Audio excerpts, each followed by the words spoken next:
সেদিন পৃথিবীটারে কাঁপিয়ে দেয়া হবে, পুরো পৃথিবী নড়ে চড়ে উঠবে, টাওয়ারগুলো ভেঙে খান খান, পাহাড়গুলো ভেঙে দুমড়ে মুচড়ে যাবে, মানুষগুলো বিক্ষিপ্ত পতঙ্গের মতো নিক্ষিপ্ত হবে, সাগরের পানির মাঝখানে দাউ দাউ দাউ দাউ দাউ দাউ করে আগুন জ্বলতে শুরু করে দিবে। আল্লাহু আকবার। নকশা কে দিছেন আল্লাহ? নকশা কে দিছে না? সুবহানাল্লাহ পড়েন। আবার আল্লাহ বললেন ফাইদা বারিকাল বাসারু ওয়া খাসাফাল কামারু ওয়া জুমিআশ শামসু ওয়াল কামার ইয়াকুলুল ইনসানু আইনাল মাফার। সেদিন মানুষের চোখ হবে ছানা বড়া, চন্দ্র সূর্যে কোনো আলো থাকবে না, মানুষগুলো দিক বিদিক পাগলের মতো দৌড়াবে, সবার মুখে এক কথা, পালাবো কই? পালানোর জায়গা আছে নাকি শুধু বাংলাদেশের এই সাইডটাতেই কিয়ামত হবে? সৌদিতে আর হবে না? হ্যাঁ, আমেরিকায় আমেরিকায় কেমনে হবে? ওদিক তো ডোনাল্ড ট্রাম্প থাকে। হ্যাঁ, আমেরিকাতেও হবে, জাপানে হবে, ইন্ডিয়াতে হবে, গোটা বিশ্বে একসাথেই কাপাকাপি আর এই ধ্বংসলীলা শুরু হয়ে যাবে। চিৎকার করে বলেন ঠিক কিনা? আল্লাহ বলেন ইয়াউমা নাতুইস সামা কাতাইয়িস সিজিল লিল কুতুব। আকাশ আর আকাশ থাকবে না, কাগজ যেমনি আমরা এরকম ফোল্ড করে ফেলি, ভাঁজ করে ফেলি, মন চাইলে কাগজকে যেমনি আমরা এরকম হাতের মধ্যে গুটিয়ে নেই, সেদিন আকাশটারে হাতের মধ্যে গুটিয়ে নিবে কে? মানুষগুলো পাগলের মতো দৌড়াবে, কেউ থাকবে টয়লেটে, কেউ হসপিটালে, কেউ মাজারে, কেউ বাজারে, যে যেখানে থাক, শুরু হয়ে যাবে কিয়ামতের এই ভয়াবহ দৃশ্য। দুধের বাচ্চাকে রেখে দিয়ে মা দৌড়ে পালাবে। দুধের বাচ্চা রেখে মা কোথাও যায়? কলিজার টুকরা এটা, দুধের বাচ্চা, এটারে ফেলে মা কোথাও যায় না। কিন্তু কিয়ামতের এই ঝাঁকুনির দৃশ্য দেখে আল কারিয়া মাল ওমা আদরাকা মাল, এই দৃশ্য দেখে দুধের বাচ্চারে রেখে মা দিবে দৌড়।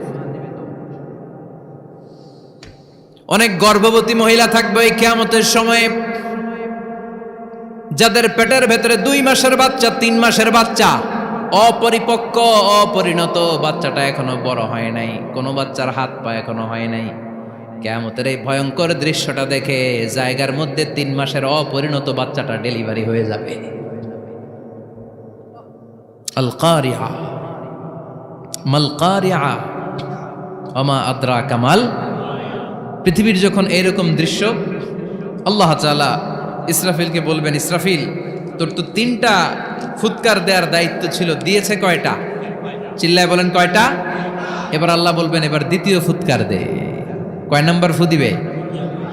ওই ফু দেওয়ার সাথে সাথে ইসরাফিল প্রথম ফুৎকার দিয়ে জায়গা মতো এরকমই দাঁড়ায় থাকবে, আবার যখন গ্রিন সিগন্যাল পাবে মুহূর্তের মধ্যে আরেকটা ফু দিয়ে দিবে। ফু দেওয়ার সাথে সাথে পৃথিবীর সব মানুষগুলো মরে শেষ। কেউ থাকবে? থাকতে পারবো আমরা? থাকার জন্য আসছি। একদিন মাটির ভেতরে হবে ঘরে মন আমার, কেন বান্ধ দালান ঘর, প্রাণ পাখি উড়ে যাবে পিঞ্জর ছেড়ে, ধরা ধামে সবই রবে তুমি যাবে চলে, বন্ধু বান্ধব যত মাতা পিতা দ্বারা সুত সবই হবে তোমার পরে মন আমার, কেন বান্ধ দালান ঘর, একদিন মাটির ভেতরে হবে ঘরে মন আমার, কেন বান্ধ দালান ঘর। ঠিক কিনা? এই গানের কথামালাটা খুব সুন্দর না? আখিরাতের রিমাইন্ডার আমাদেরকে দেয়। এই যে দুনিয়া দুনিয়া, টাকা পয়সা আরো লাগবে, আরো কামাবো, এটাতে আমার হবে না, আরো চাই আরো চাই। এই প্রতিযোগিতা, এই কম্পিটিশন, ওর 5 তলা আমার লাগবে 7 তলা, ওর আছে 20 লাখ আমার লাগবে 30 লাখ, প্রতিযোগিতা আছে না নাই? এগুলো আমাদেরকে পাগল বানিয়ে দিয়েছে, মোহাচ্ছন্ন করে ফেলেছে। পৃথিবীটা আসলে একটা মরীচিকা, ধোঁকা, লোভ লালসা, আজ আছে কাল নাই। 2 নাম্বার ফুৎকার দেওয়ার সাথে সাথে পৃথিবীর সব শেষ। মালাকুল মউত পৃথিবীর সব মানুষের রূহ কবজ করবে। আল্লাহ বলবেন মালাকুল মাউত আখবিরনি মাইয়াবকা, আমাকে বল আর কে আছে। মালাকুল মাউত বলবে পৃথিবীর সব মানুষের রুহু কবজ করে শেষ, কেউ নাই। মানুষবিহীন পৃথিবী, মানুষের কোলাহলে পৃথিবীটা মুখরিত থাকতো এতদিন। গোটা পৃথিবীব্যাপী মানুষের কোলাহল, ওই যে সাইয়েদনা আদম থেকে শুরু হয়েছে আর থামে নাই। মানুষ আর মানুষ, মানুষ আর মানুষ, সব মানুষ শেষ। আল্লাহ আশরাফুল মাখলুকাত একটারেও রাখি নাই, সব শেষ। শুধু আছে জিন জাতি। আল্লাহ বলবেন যাও এবার জিন জাতি ধরো, জিনদের রুহু কবজ করো। মালাকুল মাউত কিন্তু জিনদের রুহু কবজ করে। ওমা খলাকতুল জিন্না ওয়াল ইনসা ইল্লা লিয়াবুদুন। জিন জাতি আর মানব জাতি, এই দুই জাতিকে আল্লাহ তাআলা তৈরি করেছে কার ইবাদতের জন্য। আমরা যেমনি নামাজ পড়ি, জিনেরাও নামাজ পড়ে। আমরা যেমনি রমাদানের রোজা রাখি, জিনেরাও রমাদানের ফরজ রোজা রাখতে হয়। আমরা যেমনি হজ করি, জিনেরাও হজ করে। আমরা যেমনি আরাফার দিনে কাঁদতে কাঁদতে আল্লাহর কাছে দোয়া করি, আল্লাহ বাইক করে, জিনেরাও পড়ে। আমরা দেখি না, এদের দেখা যায়? দেখা যায় না। জিসমুন নারিয়ুন, আগুনের তৈরি ওদের দেহ। ইয়াতাশাক্কালু বিআশকালিন মুখতালিফা, বিভিন্ন কালার ধারণ করতে পারে, বিভিন্ন রং ধারণ করতে পারে। জিনের সংজ্ঞা হচ্ছে জিসমুন নারিয়ুন ইয়াতাশাক্কালু বিআশকালিন মুখতালিফা, আগুনের তৈরি এক সৃষ্টি। বিভিন্ন সূরত তারা নিতে পারে, মানুষের সূরত নিতে পারে, প্রাণীর সূরত নিতে পারে, ঠিক কি না? মালাকুল মাউত জিন জাতি হত্যা করতে শুরু করবেন, রূহ কবজ করবেন। করতে করতে সব শেষ। খারাপ জিনদের সর্দার হলো ইবলিস। সব জিনদেরকে মারতে যত কষ্ট দেয়া হয়েছে, সবচেয়ে বেশি কষ্ট দিয়ে ইবলিসের রূহ কবজ করে ফেলা হবে। ইবলিস আর নাই, মানুষও নাই, জিনও নাই, পশু পাখি কিচ্ছু নাই। আল্লাহ বলবেন ইয়া মালাকাল মাউত আখবিরনি মাইয়াবকা, অনেক দায়িত্ব পালন করেছিস তুই। মানুষ মারলি, জিন মারলি, মৎস্যকুল মারলি, পাখি মারলি, সব মারলি, এবার আর কে বেঁচে আছে বল। মালাকুল মাউত বলবে আল্লাহ আর কেউ নাই, খালি ফেরেশতারা আছে। কারা আছে? মালাইকা। আল্লাহ বলবে যা এবার ফেরেশতাদের গোষ্ঠী শেষ কর। মালাকুল মাউত একটার পর একটা ফেরেশতার রূহ কবজ করবে, একটার পর একটা, একটার পর একটা, করতে করতে সব ফেরেশতা।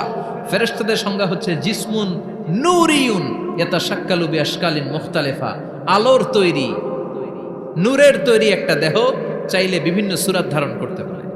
জিন আর ফেরেশতার পার্থক্য বুঝেছেন? জিন কিসের তৈরি? আগুন, জিসমুন নারিয়ুন। আর ফেরেশতা হচ্ছে জিসমুন নূরিয়ুন, নূর দিয়ে তৈরি। একের পর এক ফেরেশতা সাবার করা হবে। এবার আল্লাহ বলবেন ইয়া মালাকাল মাউত আখবিরনি মাইয়াবকা, আর কে কে বেঁচে আছে বল। মালাকুল মাউত বলবে মাবুদ কেউ নাই, মানুষ নাই, জিন নাই, ফেরেশতাও নাই, শুধু আমার তিনজন কলিগ বাকি। কয়জন? জোরে বলেন কয়জন? জিব্রাইল বাকি, ইসরাফিল বাকি, মিকাইল আর আমি আজরাইল। আল্লাহ বলবে মিকাইলের রূহ কবজ করে নিয়ে আয়। যে মিকাইল আমার আদেশে পৃথিবীতে বৃষ্টি ঝরাতো, আমার আদেশে ক্ষেত খামারে ফসলের ব্যবস্থা করে দিত, আমার আদেশে মানুষের রিজিকের হিসাব রাখতো, এই মিকাইলের রূহ কবজ করে নিয়ে আয়। এক নাম্বার কলিগ শেষ। কলিগ বুঝেন তো? সহকর্মী। কলিগ মানে কি? সহকর্মী। এক নাম্বার কলিগ নাই। আল্লাহ বলবে যা এবার ইসরাফিলের রূহ কবজ কর। ইসরাফিল ফেরেশতা তখনও আল্লাহর আরশের দিকে ঠোঁটের মাঝখানে বিশাল সিংহটা নিয়ে তাকিয়ে আছে। ওই মুহূর্তে মালাকুল মাউত যে সালাম দিয়ে রূহটা কবজ করে ফেলবে। ইসরাফিলও নাই, ইসরাফিলও নাই। আল্লাহ বলবে যা দুনিয়ার সব নবীদের কাছে ওহী দিয়ে, কোরআন দিয়ে, ইনজিল দিয়ে, তাওরাত দিয়ে, জাবুর দিয়ে আমি যেই ফেরেশতারা পাঠাতাম, ওই রূহুল আমিন জিব্রাইলের রূহটাও কবজ করে নিয়ে আয়। জিব্রাইলের রূহ কবজ হয়ে যাবে। এবার তিনজন কলিগই শেষ। আছে কেউ? আছে? এবার আল্লাহ বলবে ইয়া মালাকাল মাউত, হে মৃত্যুর ফেরেশতা আখবিরনি মাইয়াবকা, মহাবিশ্বে আর কে কে আছে বল। আজরাইল বলবে কেউ নাই, মানুষ নাই, জিন নাই, ফেরেশতা নাই, আমার কলিগরাও নাই, আমি বড় একা। এখন আমি একা হয়ে গেছি। আল্লাহ আসি শুধু আমি। মালাকুল মাউত তোমার হুকুমের গোলাম, আর আনতাল হাইয়ুল কাইয়ুম, তুমি শাশ্বত চিরঞ্জীব, তুমি তো মরবা না, আমি আছি। আল্লাহ ভাবছে উনিও থাকবে, উনি আর আল্লাহ থাকবে। আল্লাহ বলবে মালাকুল মাউত এবার তুই মর। এবার তুই মর, এই কথা শুনে মালাকুল মাউতের খিচুনি উঠে যাবে। আজীবন মারছে, আজকে মরবে। খিচুনি উঠে যাবে, জ্বর এসে যাবে, কাঁপুনি ছুটে যাবে, কাঁপতে থাকবে। আল্লাহ বলবেন কাঁপাকাঁপি করে লাভ নাই, মর। মালাকুল মাউত বলবে মাবুদ এইটা আবার কেমন কথা, সবাই রে আমি মারলাম, আমি মরুম কেন? আমি না মারছি, আমি না মেরেছি, আমি মরবো কেন? আল্লাহ বলবেন কথা নাই, মর। ও আল্লাহ আমি কেন মরব? আমি না দুনিয়ার সবাই রে মারলাম। আল্লাহ বলবেন কুল্লু নাফসিন যায়িকাতুল মাউত, পৃথিবীর প্রতিটা আত্মারে মৃত্যুর স্বাদ নিতে হবে রে মালাকুল মাউত, তুইও মরবি, মর। কাঁপতে কাঁপতে আল্লাহ বলবে জান্নাত আর জাহান্নামের মাঝ বরাবর যে দাঁড়া।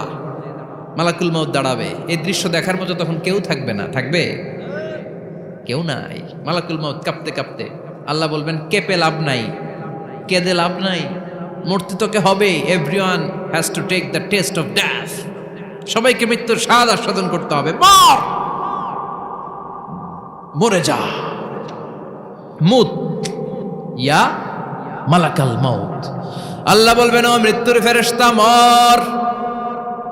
মুত ইয়া মালাকাল মাউত বলার সাথে সাথে যে ফেরেশতার হাতে আমাদের সবার রূহ চলে গিয়েছিল, ওই ফেরেশতা চিৎকার মেরে জান্নাত এবং জাহান্নামের মাঝখানে বেহুশ হয়ে পড়ে যাবে, শেষ। মালাকুল মাউতের কিচ্ছা খতম, উনিও নাই। এবার ডানে বায়ে সামনে পেছনে উপরে নিচে কেউ আছে? একজন ছাড়া, তিনি কে? কুল্লু মান আলাইহা ফানি ওয়া ইয়াবকা ওয়াজহু রাব্বিকা যুল জালালি ওয়াল ইকরাম ফাবিআইয়ি আলাই রাব্বিকুমা তুকাযযিবান। এই জমিনে যারা আছে সব শেষ হয়ে যাবে, একজন ছাড়া, তিনি কে? আল্লাহ তখন হুঙ্কার দিয়ে একা একাই বলবেন, একা একাই বলবেন ইয়া আরদু আইনা আশজারুকি, ও পৃথিবী তোর বড় বড় গাছগুলো কোথায়? আপনাদের নিমসারে বট গাছ আছে? কোথায় আছে বট গাছ? অনেক জায়গায় থাকে না বট গাছ বিশাল, ওইটাকে কেন্দ্র করে শিরকের আখড়া জমে ওঠে, ওখানে মোমবাতি লাগায়, লাল শালু দেয়, নাচানাচি করে, এরকম বট গাছের আখড়া আছে নাই? আল্লাহ বলবে ইয়া আরদু, হে পৃথিবী, আইনা আশজারুকি, তোর বড় বড় গাছগুলো আজকে কোথায়? ইয়া আরদু আইনা আনহারুকি, হে পৃথিবী তোর বড় বড় নদীগুলো কই? পদ্মা নদী কই? মেঘনা নদী কই? ব্রহ্মপুত্র কই? গঙ্গা নদী কই? মিসিসিপি, মিসৌরি কই? আল্লাহ সেদিন বলবেন আইনা নাইল, নীল নদ আজকে কোথায়? আইনাল আনহার, নদীগুলো কোথায়? আইনাল কুসুর, প্রাসাদগুলো কই? রাজপ্রাসাদ, টাওয়ার কোথায়? আইনাল জাবাবেরা, অত্যাচারী শাসকগুলো আজকে কোথায়? যারা ক্ষমতার চেয়ার পেলে আর নামতে চায় না, এই ডাকাতগুলো আজকে কোথায়? আল্লাহ বলবে আইনাল জাবাবেরা, ফেরাউন কোথায়? নমরুদ কোথায়? আবু জাহেলের গোষ্ঠী কোথায়? ফেরাউনের চাচাতো ভাইরা কোথায়? নমরুদের চাচাতো ভাইরা কোথায়? কোথায়? যারা ক্ষমতার দাপট দেখিয়েছে, কোনো আওয়াজ আছে? কথা বলেন। আল্লাহ বলবেন লিমানিল মুলকুল ইয়াউমা লিল্লাহিল ওয়াহিদিল কাহ্হার, লিমানিল মুলকুল ইয়াউম, আজকে ক্ষমতা কার? একটা চিৎকার দিয়ে উত্তর দেন, সেদিন ক্ষমতা কার? Who belongs the kingdom today? আল্লাহ বলবেন আজকে ক্ষমতা কার? ক্ষমতা শুধু একজনের, চিল্লায় বলেন তিনি কে? আল কারিআ মাল ওয়া মা আদরাকা মাল